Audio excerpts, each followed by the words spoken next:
truth is,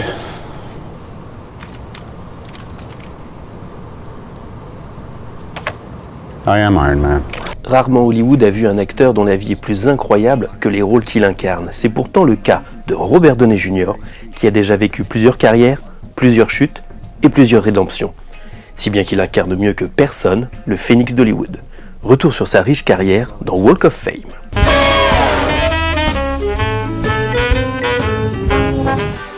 Robert Downey Jr. est un enfant de la balle. Il naît d'une mère actrice et d'un père réalisateur de films indépendants, Elsie Ann Ford et Robert Downey. Sa carrière commence à l'âge de 5 ans en jouant dans les films de son père, Pound, Le Paradis du Mexicain et Up the Academy. En plus du milieu cinématographique, Robert Downey Sr. fera découvrir autre chose à son fils, la drogue. En effet, baba cool et libertaire, le couple élève ses enfants, Robert et Allison, dans une ambiance beatnik, sans interdit, et fait donc consommer son premier joint à Robert Jr. à l'âge de 6 ans. Le réalisateur regrettera plus tard son comportement. Entre 1984 et 1985, Robert Downey Jr. jouera ses premiers rôles sous la direction d'autres réalisateurs que son père, notamment dans Tough Turf avec James Spader, qui prêtera plusieurs années plus tard sa voix à Ultron dans un épisode d'Avengers. Firstborn, dans lequel il rencontre Sarah Jessica Parker, qui sera sa petite amie pendant 8 ans, ou Une créature de rêve avec Anthony Michael Hall. C'est avec ce film que Downey fait son entrée dans le cercle des acteurs du Brat Pack, ces jeunes acteurs héros de coming-of-age comedies comme Ferris Bueller ou 16 bougies pour Sam, destinés aux adolescents et qui les mettent en scène. Car dans sa première partie de carrière, Downey est un acteur de comédie. À 20 ans, il est alors engagé comme membre régulier de la troupe d'acteurs de l'émission Saturday Night Live pour jouer des sketchs en direct chaque semaine. C'est un calvaire qui dure 1 an, car toutes les stars du show sont parties et la jeune troupe a la difficile tâche de faire remonter les audiences. Avec chaque sketch, Robert Downey Jr. se débat pour arracher des rires en vain. Il ne restera qu'1 an dans l'émission. Heureusement, le cinéma fonctionne bien pour lui, puisqu'il enchaîne les seconds rôles dans les comédies, jusqu'à se voir confier son premier rôle principal dans Le Dragueur, avec Molly Ringwald. Puis tous les yeux d'Hollywood se tournent vers lui, avec sa participation à l'adaptation du livre de Bret Easton Ellis, Moins que zéro. Il y joue un jeune homme qui se drogue sans cesse. Dans la vie, sa consommation passe un nouveau palier, et devient un vrai problème. Ce qui ne l'empêche pas de continuer à tourner des comédies avec le Brat Pack. Il enchaîne ainsi Johnny B. Goode, puis se tourne vers la comédie dramatique avec 1969, dans lequel il a pour partenaire son colocataire depuis 3 ans, Kiefer Sutherland. Les rôles se font de plus en plus sérieux, comme avec Coupable ressemblance avec James Woods, jusqu'à Air America, dans lequel il partage l'affiche avec l'énorme star Mel Gibson. Une rencontre qui aura une importance capitale dans sa carrière. Mais le film qui va tout changer dans sa vie, c'est Chaplin, réalisé par Richard Attenborough, dans lequel il interprète le célèbre comédien et réalisateur en 1992. Le film est un succès public et critique qui mène l'acteur à sa première nomination à l'Oscar du meilleur acteur. Il va alors tourner plusieurs films sympathiques, mais qui ne resteront pas dans l'histoire du cinéma, comme Drôle de fantôme, Hail Caesar, ou Only You, dans lequel il recroise Marisa Tomei, future tante May du Marvel Cinematic Universe. Il participe en petit rôle à Tueur né d'Oliver Stone et Shortcuts de Robert Altman. C'est alors sur le tournage de celui-ci qu'il rencontre Deborah Falconer, qu'il épouse 42 jours plus tard et avec qui il aura un fils. Les années 90 seront d'ailleurs plus connues pour les frasques de l'acteur devant les tribunaux que pour le nombre de films marquants dans lesquels il a joué. On retiendra éventuellement entre 1996 et 2001 Pour une nuit de Mike Figgis, US Marshals ou Wonder Boys. On dit alors de l'acteur qu'il est fini, qu'il ne tournera plus pour Hollywood, que ses condamnations et son comportement erratique lui coûtent tout. Il se tourne alors vers la télévision en participant à quelques épisodes d'Ally McBeal. Grâce à sa prestation charismatique, les audiences de la série remontent. Mais lorsqu'il est condamné à retourner en prison pour avoir manqué à ses obligations de contrôle, il est aussitôt viré de la série. Il n'a alors plus rien. Plus aucune compagnie ne veut l'assurer pour tourner dans un film.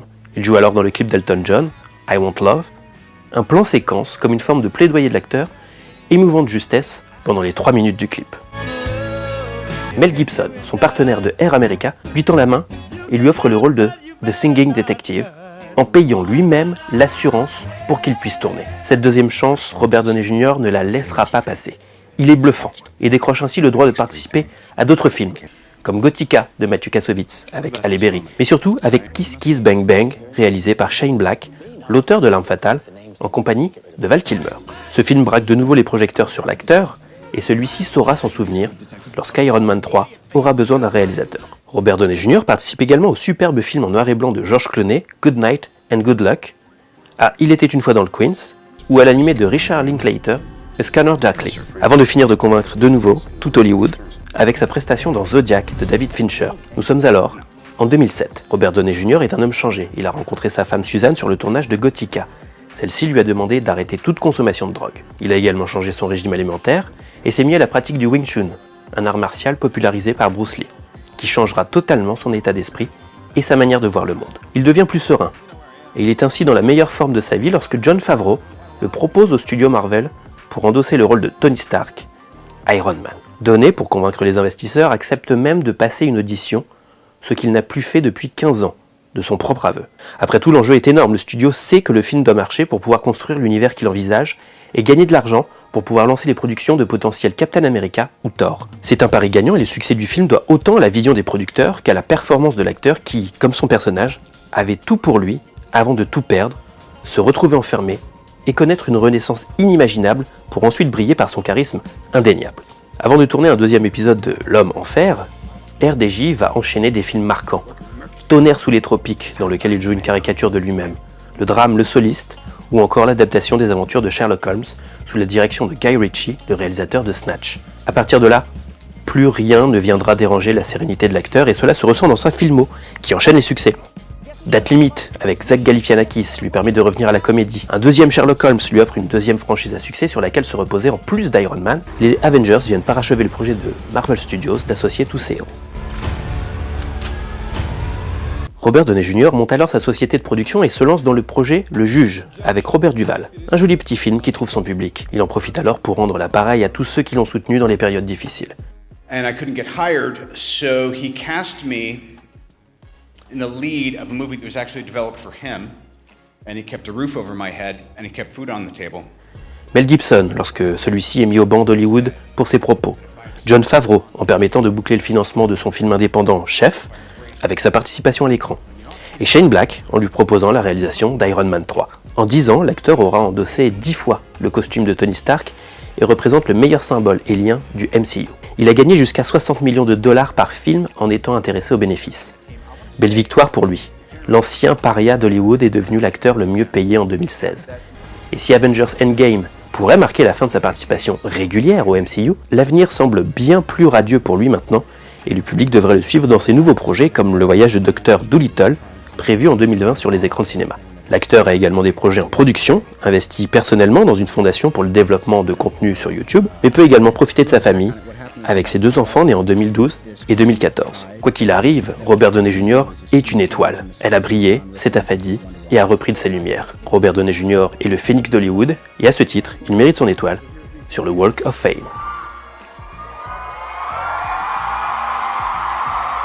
You get that?